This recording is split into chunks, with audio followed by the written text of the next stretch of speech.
Hello, welcome to Big Picture Monday. My name is Cali Black, here with all the context you need to totally rock this week's Come Follow Me readings. This week we're studying Doctrine and Covenants sections 58 and 59.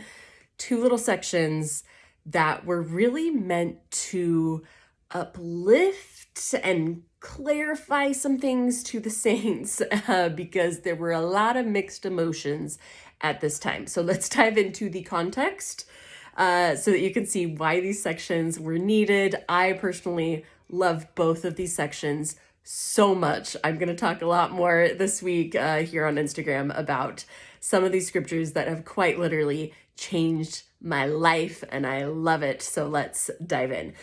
First of all, we are in Independence, Missouri. If you happened to miss last week, you kind of missed some big stuff, so you might want to catch up on that. But you're like, the Saints are all just moving to Ohio, right? They are all moving to Ohio, and that is still the general call for everyone, is move to the Ohio. But at the end of a church conference in June 1831, the Lord said, okay, next church conference is going to be in Missouri. And the Lord called a bunch of missionary companionships, a bunch, right? In section 52 from last week, to travel to Missouri. Now, this was not an easy way to travel, by the way. This was about 350 miles. Kirtland, Ohio is on the northeast corner, basically, of Ohio. So these saints that were called to just serve missions to Missouri, to travel there for a church conference, basically, they had to travel through all of Ohio, Indiana, Illinois, and then through all of Missouri to get to Independence, which is on the very western edge of Independence. So it's a long trek. It took them all differing amounts of time. It's easy to picture oh, they were all called on missions, so they all left together. No. They were all assigned companionships, and then they were kind of okay, with your companion, figure out how to get here. And some companions ships grouped together or whatever, but they all are arriving at different times. At the end of last week, though, we learned that Joseph and kind of a smaller group of missionaries who had been called arrived in Independence, Missouri. This is when we get section 57 that announces that Independence, Missouri is Zion. This is where the saints will build up Zion. And some individuals were called to stay there to help build up the cause, as well as the call came for the Colesville, New York saints to skip the Ohio part and go straight from Colesville, New York to Missouri. So these Colesville saints are now making this trek. And that's where we are as we pick up this week. Now, both of the sections 58 and 59, are given in August 1831. And it's at this point that a lot more people have arrived to Missouri, a lot more of the missionary companionships, but also we're getting some of the Colesville saints who start to arrive in their big group from New York all the way to Independence, Missouri. And as they arrive in Missouri, Independence is not what they pictured. They're basically no trees there. It's not a lush growing area, which is what a lot of these people had in mind when they were picturing Zion. And this is not lining up with what they thought at all. Independence, Missouri was this small town right on the western edge of Missouri, which was the most western state in the United States at the time. A lot of people would move there to avoid the law, to just be as far out on the edge of civilization as they possibly could. And it just wasn't the best vibe in the very small town of Independence, Missouri. A lot of outlaws. And yet here they are showing up in this place where I think they might have had some preconceived notions that were not being met as they see what Independence, Missouri is actually like. And there's a lot of differing reactions from both the missionaries and these Colesville saints as they're arriving here in Independence, Missouri. And to me, it seems pretty clear that these two sections are the Lord just trying to comfort and direct these saints and giving a little glimpse of what his picture is, and just helping to direct them in the ways that they needed to go. I wanted to mention, as these Colesville saints are arriving, Polly Knight makes it to Independence, Missouri. Polly Knight is Joseph Knight Sr.'s wife, who is they're the patriarch and matriarch of this Colesville family. Joseph Knight Sr. had helped Joseph Smith out a lot during the translation of the Book of Mormon days. And their son, Newell Knight, is the one who's kind of the new leader of the Colesville Saints. So Joseph Knight Sr. and Polly Knight, they make it to Independence, Missouri. Polly Knight sees independence. She is so thrilled to finally make it to Zion, but because of her failing health, she passes away shortly thereafter. And Polly gains the distinction of being the very first saint to be laid to rest in the city of Zion. So cool distinction for her, and a beautiful display of faith from the Knight family in general. And Newell Knight, the son, is there, and he's ready to lead these Colesville Saints with a good perspective, a gospel perspective, and to really kind of lead them where they need to go.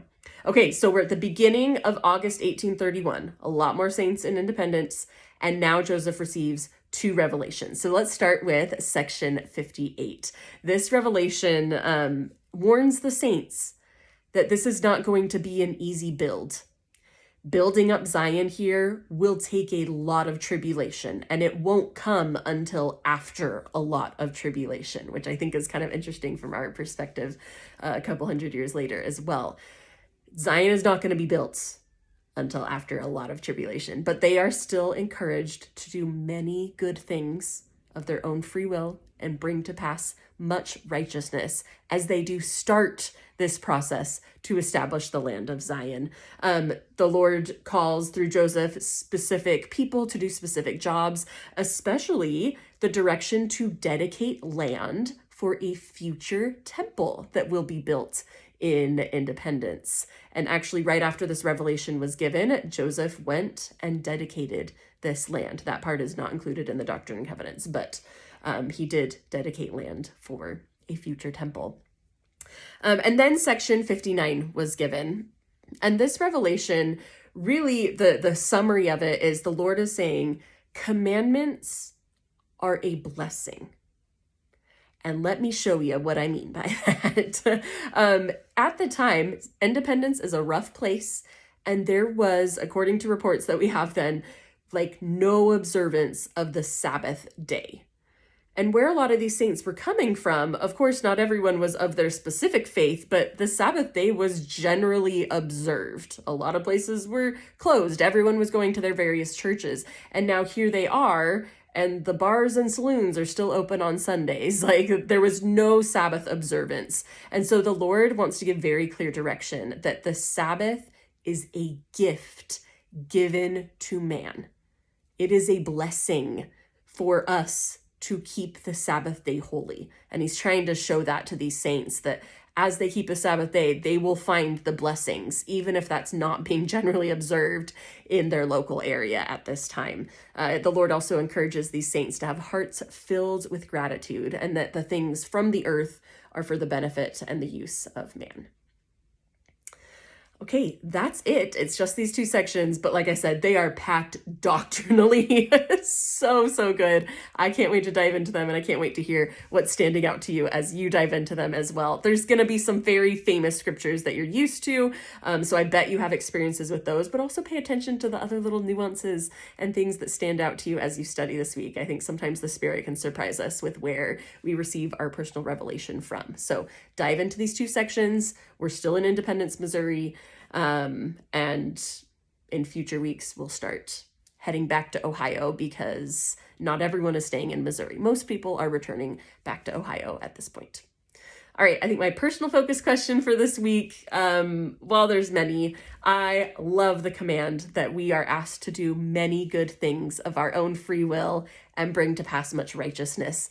That can be a scary command, but I think it can also be a really exciting and invigorating command as well. And so I just encourage you this week to think, like, what is it that you are choosing to do? Not because you're forced to because of your calling or a role in the community or your role in your family.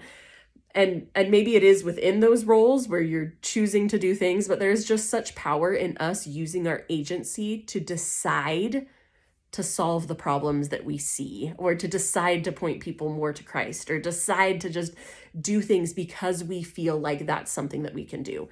Not being burnt out and filling our list with things that we feel like we should be doing and that other people are doing, but leaning into our own gifts and our own powers and reaching for that personal revelation and be like, what can I do? What can I do specifically with my spiritual gifts? How can I do many good things of my own free will and bring to pass much righteousness? I think we each have a lot more power than we realize. And that when we step into that, it doesn't feel quite such like a burden. It can be really empowering and exciting and energizing to be engaged in such a good cause. We start to lose that weariness that can come from feeling like we have to do stuff, and instead step into a place where we're just excited because it's a good cause and we're here for it. All right. Have a great week this week. Happy studying.